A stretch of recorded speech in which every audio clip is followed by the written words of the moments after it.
Good morning everyone. तो कैसे हैं आप सभी। आज के इस सेशन में 23 अक्टूबर के करंट अफेयर के साथ साथ पूरे वीक का करंट अफेयर भी क्विक रिवीजन करेंगे। अगर आप किसी भी एग्जाम की तैयारी कर रहे हैं तो ये क्लास आप सभी के लिए बहुत ही महत्वपूर्ण रहने वाली है। तो एक बार आप सभी क्लास को शेयर कर देंगे। तो चलिए डिस्कस करते हैं। पहला क्वेश्चन देखते हैं कि इटली की पहली महिला प्रधानमंत्री के रूप में किसने शपथ ले ली है। तो फ्रेंड्स, इटली की पहली महिला प्रधानमंत्री बन गई हैं जियोर्जिया मेलोनी, जिन्हें आप सभी पिक में देख सकते हैं, और ये इटली की पहली महिला प्रधानमंत्री बन चुकी हैं। अब डिस्कस कर लेते हैं अन्य ऑप्शंस के बारे में, जैसे कि मेटे फ्रेडरिक्सन। फ्रेंड्स, ये वर्तमान में डेनमार्क की पीएम है। वर्तमान में डेनमार्क की पीएम कौन है, तो मेटे फ्रेडरिक्सन है। लिज ट्रस के बारे में याद रखेंगे, ये ब्रिटेन की पीएम थी जिन्होंने अपने पद से इस्तीफा दे दिया है। सना मरीन कहाँ की पीएम है, तो सना मरीन है फिनलैंड की पीएम। फिनलैंड की वर्तमान में पीएम कौन है फ्रेंड्स, तो आंसर हो जाएगा सना मरीन। अब डिस्कस करेंगे इटली के बारे में बेसिक इंफॉर्मेशन। इटली की राजधानी क्या है, तो रोम है। और रोम किस नदी के किनारे है, टाइबर नदी के किनारे है। इटली की प्रमुख नदी है टाइबर नदी, और एक और इटली की प्रमुख नदी है जिसे हम पो नदी के नाम से जानते हैं। किस नाम से जानते हैं फ्रेंड्स, तो पो नदी के नाम से इसे जाना जाता है। इटली की मुद्रा यूरो है, और इटली के जो वर्तमान में प्रेसिडेंट है वो सर्जियो मटेरेला है। फ्रेंड्स, पीएम और राष्ट्रपति दोनों के नाम आप सभी को याद रखने हैं। इटली को अक्सर बूट यानी कि जूते के आकार के देश के रूप में वर्णित किया जाता है। जैसा कि आप सभी मैप में इटली की लोकेशन देख सकते हैं फ्रेंड्स, ये है इटली। इटली किस महाद्वीप में है, तो इटली है यूरोप महाद्वीप में। ये पॉइंट भी आप सभी याद रखेंगे। यहाँ पर आपको देखने को मिलेगी इटली की राजधानी रोम। फ्रेंड्स, याद रखेंगे इटली की सीमा मेडिटेरियन सी से लगती है। नीचे आपको देखने को मिलेगा भूमध्य सागर, यहाँ पर आपको दिखाई देगा फ्रेंड्स भूमध्य सागर। तो भूमध्य सागर की सीमा इटली से लगती है, ये पॉइंट भी आप सभी को याद रखना है। भूमध्य सागर का प्रकाश स्तंभ किस ज्वालामुखी को कहा जाता है, तो आंसर होगा स्ट्राम्बोली ज्वालामुखी, जो कि कहां पर है, तो फ्रेंड्स वो है इटली में।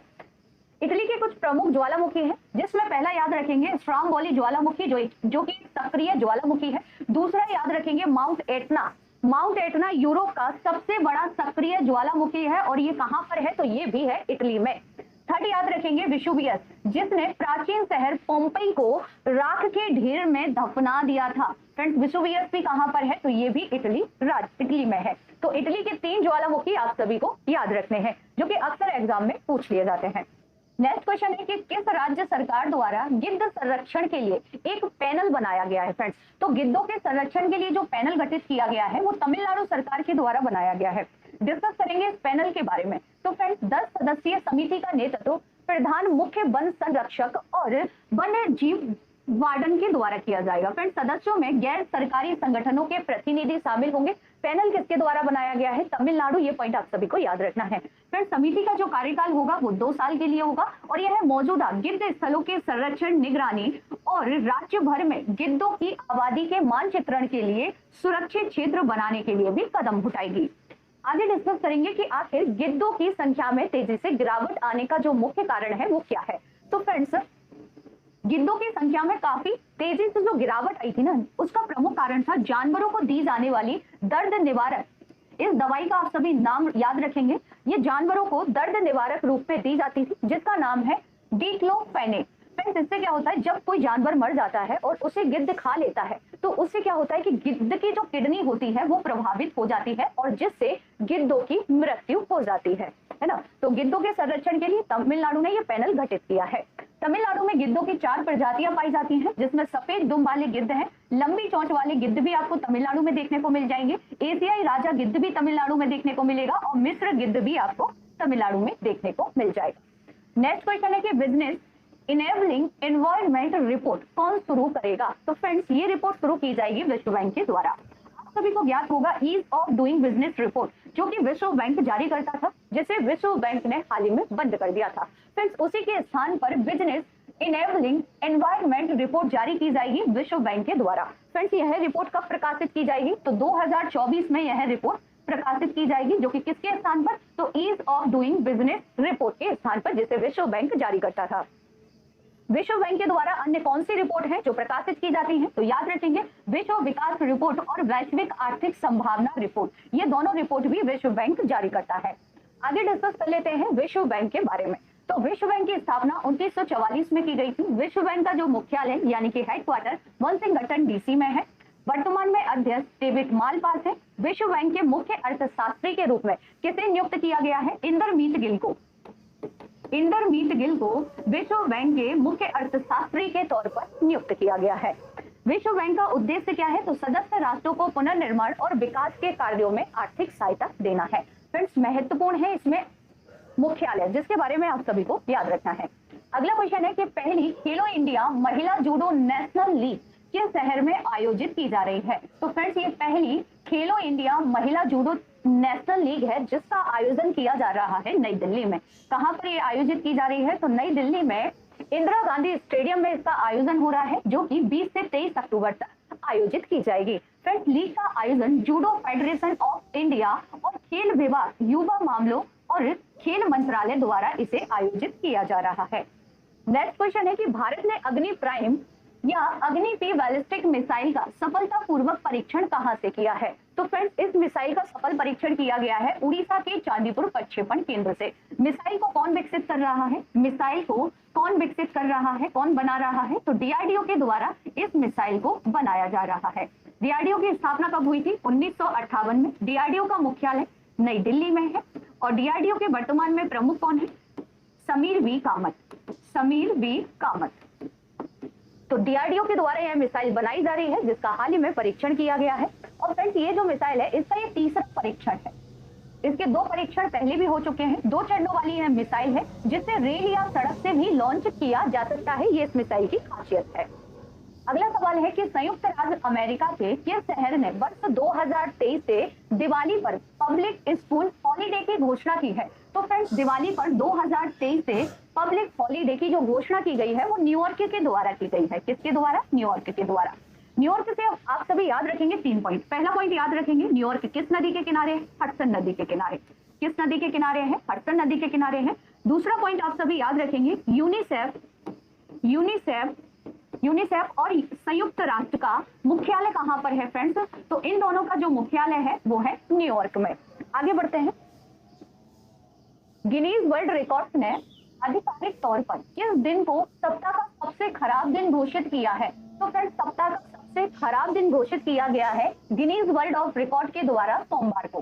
किसे घोषित किया गया है फ्रेंड्स? तो मंडे को सप्ताह का सबसे खराब दिन घोषित किया है गिनीज वर्ल्ड रिकॉर्ड ने। रिवीजन कर लेते हैं पूरे वीक का, क्विक रिवीजन करेंगे और आप सभी आंसर देते चलेंगे कमेंट्स बॉक्स में। तो पहला प्रश्न है कि मां भारती के सपूत वेबसाइट को किसने लॉन्च किया है? तो फ्रेंड्स, इस वेबसाइट को लॉन्च किया गया था रक्षा मंत्री राजनाथ सिंह के द्वारा। लॉन्चिंग कहां से हुई थी? नई दिल्ली से। सशस्त्र बल युद्ध हताहत कल्याण कोष में योगदान देने के लिए मां भारती के सपूत वेबसाइट को लॉन्च किया गया। फ्रेंड्स, इसके सद्भावना दूत बनाए गए हैं अभिनेता अमिताभ बच्चन। तीनों सेनाओं के लिए यह कोष है। किसके लिए है फ्रेंड्स? तो तीनों सेनाओं के लिए यह कोष है और जिसका उपयोग सैन्य कार्रवाई में शहीद हुए या गंभीर रूप से घायल हुए तीनों बलों के कर्मियों के परिवार को तत्काल वित्तीय सहायता देने के लिए किया जाता है। अगला क्वेश्चन है कि किस देश में महात्मा गांधी के जीवन पर संदेश को समर्पित देश का पहला संग्रहालय खोला गया है? तो फ्रेंड्स, ये जो संग्रहालय है, म्यूजियम है, ये कहां पर खोला गया है? तो अमेरिका में खोला गया है। फ्रेंड्स, मेगा कयाक फेस्टिवल 2022 की मेजबानी किसने की है? तो मेगा कयाक फेस्टिवल 2022 की जो मेजबानी है वो मेघालय के द्वारा की गई है। फ्रेंड्स, इसके नाम में ही इसका उत्तर छुपा हुआ है, तो याद रखेंगे मेघालय ने की है। किस नदी पर इसका आयोजन किया गया था? सुरम्य ट्रैप नदी पर इसका आयोजन किया गया था, जो कि किस राज्य में बहती है? तो ये मेघालय राज्य में बहती है।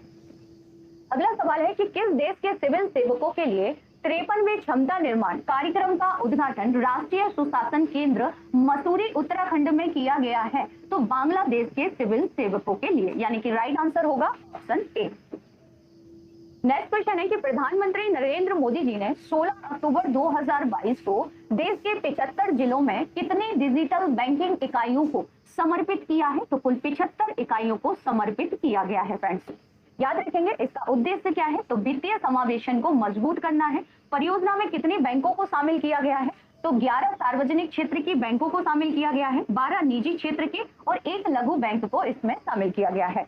अगला सवाल है जिसका आंसर आप सभी कमेंट्स बॉक्स में देते चलेंगे, बाद में अपना स्कोर भी कमेंट्स बॉक्स में बताएंगे कि कितने क्वेश्चन आपके सही रहे। पहला राष्ट्रीय कोयला सम्मेलन 2022 कहाँ आयोजित किया गया? तो फ्रेंड्स पहला राष्ट्रीय कोयला सम्मेलन हुआ है नई दिल्ली में। कहाँ पर हुआ है? तो नई दिल्ली में इसका आयोजन किया गया। फ्रेंड्स इस सम्मेलन का जो विषय था वो भारतीय कोयला क्षेत्र आत्मनिर्भर भारत की ओर सतत खनन इसका विषय था। ग्लोबल हंगर इंडेक्स 2022 में भारत 121 देशों में से किस स्थान पर रहा है? तो फ्रेंड्स ग्लोबल हंगर इंडेक्स में भारत की जो रैंक रही है वो 107 रही है। याद रखेंगे, राइट आंसर होगा ऑप्शन ए। नेक्स्ट क्वेश्चन है कि विश्व खाद्य दिवस कब मनाया जाता है? तो विश्व खाद्य दिवस मनाते हैं 16 अक्टूबर को। कब मनाया जाता है फ्रेंड्स? तो 16 अक्टूबर को विश्व खाद्य दिवस मनाया जाता है। नेक्स्ट क्वेश्चन है कि नारियल समुदाय के किसानों का सम्मेलन कहाँ पर हुआ है? तो नारियल समुदाय का जो किसानों का सम्मेलन है ये कोयम्बटूर में आयोजित किया गया। कहाँ पर? कोयम्बटूर में इसका आयोजन किया गया। सम्मेलन का उद्घाटन केंद्रीय कृषि और किसान कल्याण मंत्री यानी कि नरेंद्र सिंह तोमर जी के द्वारा किया गया। भारत नारियल उत्पादन में दुनिया के तीसरे सबसे बड़े उत्पादकों में से एक है। पहले स्थान पर कौन है फ्रेंड्स? तो पहले स्थान पर है इंडोनेशिया। याद रखेंगे आप सभी, पहले स्थान पर है इंडोनेशिया। नारियल प्रसंस्करण गतिविधियों में तमिलनाडु प्रथम स्थान पर है, जबकि नारियल की खेती के क्षेत्रफल की दृष्टि से कोयम्बटूर प्रथम स्थान पर है। तो ये 3 पॉइंट आप सभी याद रखेंगे। अगला सवाल है कि केंद्र सरकार ने किस नदी पर भारत के पहले निलंबन पुल को मंजूरी दी है? तो फ्रेंड्स ये जो निलंबन पुल है ये कृष्णा नदी पर बनाया जाएगा। किस नदी पर बनाया जाएगा? तो कृष्णा नदी पर इसे बनाया जाएगा। फ्रेंड्स पुल को आप सभी पिक में देख सकते हैं और ये हैदराबाद और तिरुपति के बीच की दूरी को कम कर देगा। अगला सवाल है कि 90वीं इंटरपोल महासभा कहां पर हुई है? बहुत ही महत्वपूर्ण क्वेश्चन है फ्रेंड्स, आगामी परीक्षा में आपसे पूछा जा सकता है। 90वीं इंटरपोल महासभा का आयोजन किया गया नई दिल्ली में। कहां पर किया गया? तो याद रखेंगे नई दिल्ली में यह सभा हुई है और इसकी जो बैठक है वो वर्ष में एक बार होती है। यह दुनिया का सबसे बड़ा अंतरराष्ट्रीय पुलिस संगठन है इंटरपोल। तो ये पॉइंट भी आप सभी याद रखेंगे। अगला सवाल है कि भारतीय नौसेना अकादमी एजी माला किस राज्य के मराककर वाटरमैनशिप ट्रेनिंग सेंटर में भारतीय नौसेना पाल नौका प्रतियोगिता 2022 का आयोजन किया गया? तो फ्रेंड्स यह प्रतियोगिता हुई केरल में। कहां पर हुई? तो केरल में इसका आयोजन किया गया था। नेक्स्ट क्वेश्चन है कि किस देश ने भारत से 6 भारतीय बाइसन को हस्तांतरित करने का अनुरोध किया ताकि उन्हें उस द्वीप पर फिर से लाया जा सके जहां वे 17वीं शताब्दी के अंत तक गायब हो गए थे? तो फ्रेंड्स ये अनुरोध किया गया श्रीलंका सरकार के द्वारा। किसके द्वारा? श्रीलंका के द्वारा। बाइसन को आप सभी पिक में देख सकते हैं फ्रेंड्स। बाइसन या गौर भारत में पाए जाने वाले जंगली मवेशियों की सबसे बड़ी प्रजाति है। किसकी? जंगली मवेशियों की। फ्रेंड्स भारत में ये आपको कहां कहां देखने को मिल जाएगा? तो ये मुख्य रूप से Nagarhole national park, Bandipur national park,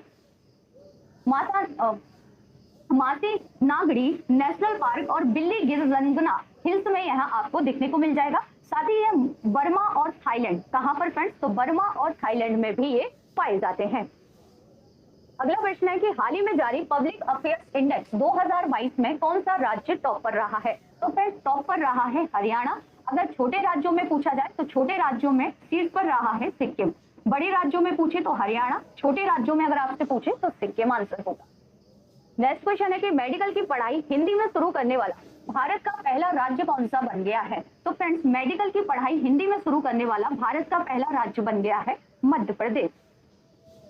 प्रारंभ में हिंदी में अध्ययन के लिए 3 विषयों का चयन किया गया है, जिसमें शरीर रचना विज्ञान है, शरीर विज्ञान है और जैव रसायन शामिल है। अगला क्वेश्चन है कि नए लेखा महानियंत्रक के रूप में किसे नियुक्त किया गया है? तो फ्रेंड्स नई लेखा महानियंत्रक बन गई हैं भारती दास। कौन बन गई हैं? तो याद रखेंगे भारती दास बन गई हैं। HAL के स्वदेशी ट्रेनर विमान STT-40 का अनावरण किसने किया है? बताएंगे आप सभी राइट आंसर क्या है? तो उसका राइट आंसर है ऑप्शन ए, नरेंद्र मोदी जी के द्वारा किया गया है। और अनावरण कहां पर किया गया था? तो अनावरण किया गया है डिफेंस एक्सपो में। कहां पर किया गया है? डिफेंस एक्सपो, जो कि गांधीनगर में आयोजित किया गया। कहां पर हुआ था फ्रेंड्स? तो गांधीनगर में इसका आयोजन किया गया। आगे बढ़ते हैं। नेक्स्ट क्वेश्चन है कि कांग्रेस पार्टी के नए अध्यक्ष कौन बने हैं? तो कांग्रेस पार्टी के नए अध्यक्ष बन गए हैं मल्लिकार्जुन खड़गे। अंतरराष्ट्रीय सौर गठबंधन के अध्यक्ष और सह अध्यक्ष के रूप में किसे चुना गया है फ्रेंड्स? तो अध्यक्ष बनाया गया है भारत को, फिर से सह अध्यक्ष बनाया गया है फ्रांस को। अगला क्वेश्चन है कि एशियन कप फुटबॉल 2023 की मेजबानी कौन करेगा? तो एशियन कप फुटबॉल 2023 की मेजबानी किसके द्वारा की जाएगी? कतर के द्वारा की जाएगी। नेक्स्ट क्वेश्चन है कि अंडर 23 कुश्ती विश्व चैंपियनशिप में भारत का पहला ग्रीको रोमन पदक किसने जीता है? तो फ्रेंड्स, ग्रीको रोमन पदक जीता है साजन भानवाला ने। किसके द्वारा जीता गया है? तो नाम याद रखेंगे, साजन भानवाला ने यह पदक जीत लिया है, जिन्हें आप सभी पिक में देख सकते हैं। नेशनल मैरीटाइम हेरिटेज कॉम्प्लेक्स किस राज्य में बनाया जा रहा है? तो फ्रेंड्स, यह बन रहा है गुजरात के लोथल में। कहां पर इसे बनाया जा रहा है? तो गुजरात के लोथल में इसे बनाया जा रहा है। मेघदूत वन कौन विकसित करेगा फ्रेंड्स? तो मेघदूत वन विकसित किए जाएंगे मध्य प्रदेश सरकार के द्वारा। और यह वन कहां पर विकसित किए जाएंगे? तो मध्य प्रदेश में जो महाकालेश्वर मंदिर है उसके चारों ओर यह वन विकसित किए जाएंगे। एशिया के सबसे बड़े कंप्रेस्ड बायोगैस प्लांट का उद्घाटन कहां किया गया? संगरूर में। संगरूर यानी कि पंजाब में इसका उद्घाटन किया गया। कहां पर फ्रेंड्स? तो याद रखेंगे, पंजाब में इसका उद्घाटन किया गया। 5वीं खेलो इंडिया यूथ गेम्स की मेजबानी कौन करेगा? तो 5वें खेलो इंडिया यूथ गेम्स होंगे मध्य प्रदेश में। कहां पर आयोजित किए जाएंगे? तो मध्य प्रदेश में इनका आयोजन होगा फ्रेंड्स। मध्य प्रदेशों के 8 शहरों में आयोजित किए जाएंगे, जिसमें भोपाल, इंदौर, जबलपुर, ग्वालियर, उज्जैन, महेश्वर, मंडला और बालाघाट शामिल है। आयोजन कब से कब तक होगा? तो 31 जनवरी 2023 से 11 फरवरी 2023 तक आयोजित किए जाएंगे। अगला सवाल है कि प्रधानमंत्री नरेंद्र मोदी जी ने किस राज्य या केंद्र शासित प्रदेश में रणनीतिक दिशा एयरवेज की आधारशिला रखी है? तो फ्रेंड्स, दिशा एयरवेज जो है ये गुजरात में बनाया जा रहा है। कहां पर बन रहा है? तो ये गुजरात में बन रहा है, जो कि 2024 तक इसके पूरे होने की उम्मीद है। फ्रेंड्स, अगर ये बन जाता है तो पाकिस्तान सीमा महज 130 किलोमीटर से दूर होगी, यानी कि हमारी जो भारतीय वायुसेना है वो पाकिस्तान में 2 मिनट में ही घुस सकती है ना। तो ये बहुत ही है राजनीतिक दृष्टि से बहुत ही महत्वपूर्ण है। बनाया कहां पर जा रहा है इसे? तो उत्तरी गुजरात के बनासकांठा जिले में इसका निर्माण किया जा रहा है और 2024 तक इससे पूरे होने की उम्मीद है। फ्रेंड्स, ये गुजरात में देश का 5वां एयरबेस है। बड़ोदरा, जामनगर, भुज और नालिया में पहले से ही वायुसेना के एयरबेस बने हुए हैं। 3 राज्यों को हवाई सुरक्षा इससे प्राप्त होगी, जिसमें गुजरात शामिल है, महाराष्ट्र शामिल है और राजस्थान शामिल है। भारतीय वायुसेना के प्रमुख वर्तमान में है विवेक राम चौधरी और वायुसेना दिवस मनाया जाता है 8 अक्टूबर को। अगला क्वेश्चन है कि किस देश की प्रधानमंत्री लिज ट्रस ने अपने पद से इस्तीफा दे दिया है? तो फ्रेंड्स, ये ब्रिटेन की पीएम थी, जिन्होंने हाल ही में अपने पद से इस्तीफा दे दिया है। गृह मंत्री अमित शाह ने 20 अक्टूबर 2022 को कहां पर एमसीडी के अपशिष्ट से ऊर्जा संयंत्र का उद्घाटन किया है? तो अपशिष्ट से ऊर्जा संयंत्र का जो उद्घाटन है वो नई दिल्ली में किया गया है। कहां पर किया गया है? नई दिल्ली में। सर्बियाई वैज्ञानिकों ने किसके नाम पर बीटल की एक नई प्रजाति का नाम रखा है? नोवाक जोकोविच के नाम पर रखा गया है। नोवाक जोकोविच का संबंध किस देश से है फ्रेंड्स? तो याद रखेंगे, ये सर्बिया से है। भारत सरकार द्वारा किसे नए रक्षा सचिव के रूप में नामित किया गया है? तो भारत सरकार द्वारा नए रक्षा सचिव बनाए गए हैं अरमानी गिरिधर। राइट आंसर होगा ऑप्शन ए। काशी तमिल संगम का आयोजन कहां पर होने वाला है फ्रेंड्स? तो काशी तमिल सम्मेलन का जो आयोजन है ये होगा उत्तर प्रदेश के वाराणसी में। कहां पर आयोजित किया जाएगा इसे? तो उत्तर प्रदेश के वाराणसी में इसका आयोजन किया जाएगा फ्रेंड्स। और आयोजन कब से कब तक होगा? 17 नवंबर से 19 दिसंबर 2022 तक। नोडल मंत्रालय किसे बनाया गया है? तो केंद्रीय शिक्षा मंत्रालय को बनाया गया है। अगला सवाल है कि मिस्र में अंतरराष्ट्रीय शूटिंग स्पोर्ट्स फेडरेशन विश्व चैंपियनशिप में भारत की रमिता जिंदल कितने मीटर एयर राइफल स्पर्धा में विश्व चैंपियन बन गई हैं? 10 मीटर एयर राइफल में। तो रमिता जिंदल को आप सभी पिक में देख सकते हैं। 14वीं विश्व मसाला कांग्रेस का आयोजन कहां पर होगा? तो फ्रेंड्स, विश्व मसाला कांग्रेस होने वाली है महाराष्ट्र में। कहां पर होगी? महाराष्ट्र में होगी। आयोजन कब से कब तक होगा? 16 से 18 फरवरी 2023 में इसका आयोजन किया जाएगा। तो फ्रेंड्स, 23 अक्टूबर के साथ साथ पूरे वीक का करंट अफेयर भी आज के इस सेशन में हम लोगों ने रिवीजन कर लिया। तो आज की ये क्लास आप सभी को कैसी लगी कमेंट्स बॉक्स में जरूर बताइएगा। अगर अच्छी लगी हो तो क्लास को ज्यादा से ज्यादा शेयर कीजिएगा, लाइक कीजिएगा और चैनल को सब्सक्राइब जरूर कर लीजिएगा। तो मिलते हैं नेक्स्ट क्लास में, तब तक के लिए थैंक यू सो मच।